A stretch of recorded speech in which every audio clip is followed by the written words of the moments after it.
I felt like I needed to learn how to do it. Hello guys, welcome back to my channel. This is Caitlin. Nice to see you again. Today I wanted to talk about dating as a late bloomer, because not all of us have experiences dating when we were younger, when we were in high school or middle school or even college. And some of us start a little bit later, and that's okay. I think when I was younger, I used to be super insecure about it because, first of all, you feel unattractive, right? You associate getting romantic attention with your self-worth. So it doesn't feel good if you don't get that when you're younger. And then also, it can just be kind of hard to figure it out in front of other people because this is something you ideally don't have any experience with. So you don't really know what to do, which is totally normal. And it's normal to feel nervous about dating for the first time in front of other people who are a little bit more experienced than you. So for me, I was definitely a really big late bloomer. I didn't really date in middle school or high school or even college. I didn't really start dating until I was about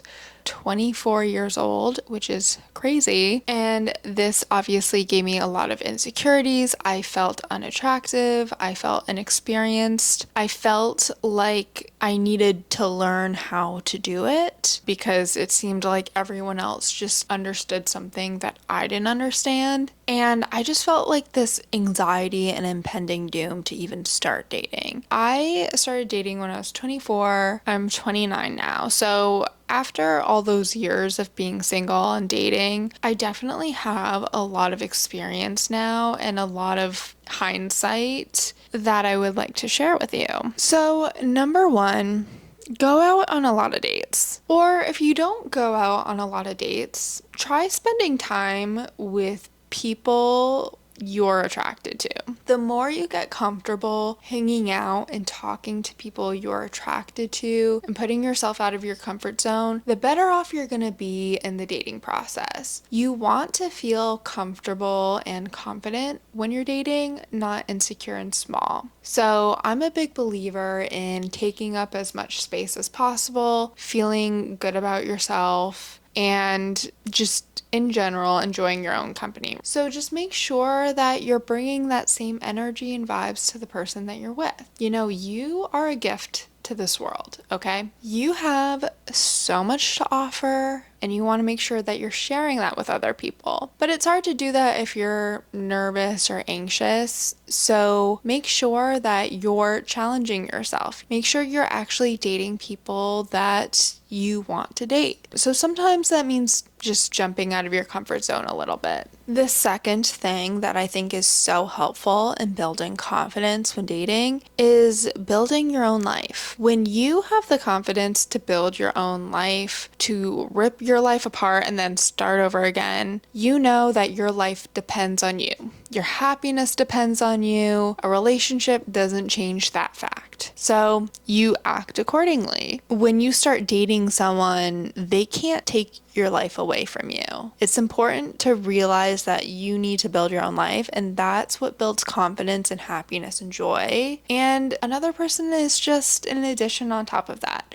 They help also facilitate your life, but it shouldn't be reliant on one person. You should have a group of people that you hang out with that make you happy. You should have a whole entire support system if your partner's not around. So make sure that you're building a life that you enjoy. Also, I think that part of building your own life is just trying things that bring you out of your own comfort zone, which again is something that you should do if you're still new in the dating process, because I'm assuming if you haven't dated much, you haven't been outside of your comfort zone that much. So anything you can do just in general in your life to push yourself a little bit more, to experience life a little bit more, is gonna be beneficial to you in multiple ways. And one way is building your confidence. Now, this next one is gonna be a little bit controversial, but I think it's kind of underrated needed. I think we do this self-love thing, and I agree with it. You should love yourself. But part of loving yourself is taking care of yourself. So improving your health if you need to improve your health, starting to exercise, mental health breaks. Like, I think also something that's gonna sound a little superficial is improving your looks or the style you have, or just at least curating it so you're targeting the right people for you. I know that there's a lot of conversation about we should just be accepted for who we are, and I just think unfortunately it is a little superficial in the beginning, and I think you also have to reflect on yourself and like what you're looking for. And if you're asking a lot from another person and expecting all of these things, you should kind of expect similar from yourself also.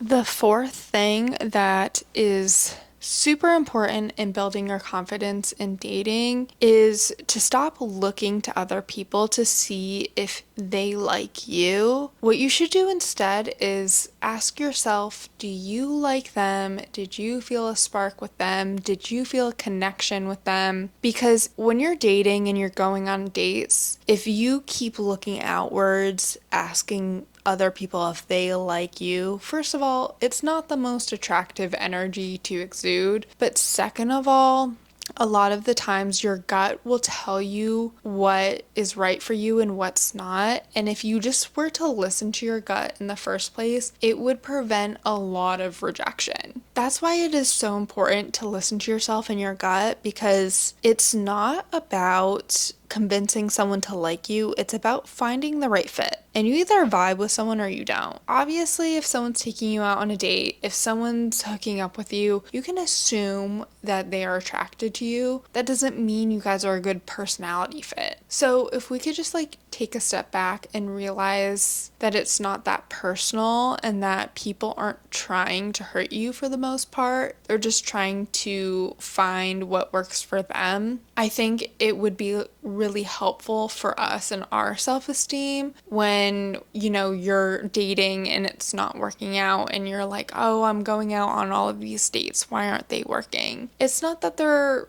not working, it's just you haven't found the right person yet. That's all. When you find the right person, you will know. Overall, you are in a great place to really thrive in dating, because when you're a late bloomer, you are so independent, and I think your self-esteem really comes from within rather than externally, and I think only late bloomers understand that. So you really do have a lot going for you, and I will say it does teach you how to thrive being alone and to not really rely on a partner too much. Although when you get into a relationship, you will rely on the person a lot. Being a late bloomer and being independent doesn't override your emotions, but it does teach you a lot about yourself, and it helps you gain a lot of self-esteem and confidence. And that's why I say that we shouldn't look at it like it's a bad thing. It's actually really helpful in a lot of ways. So hopefully these tips helped you. I will see you next time. Bye.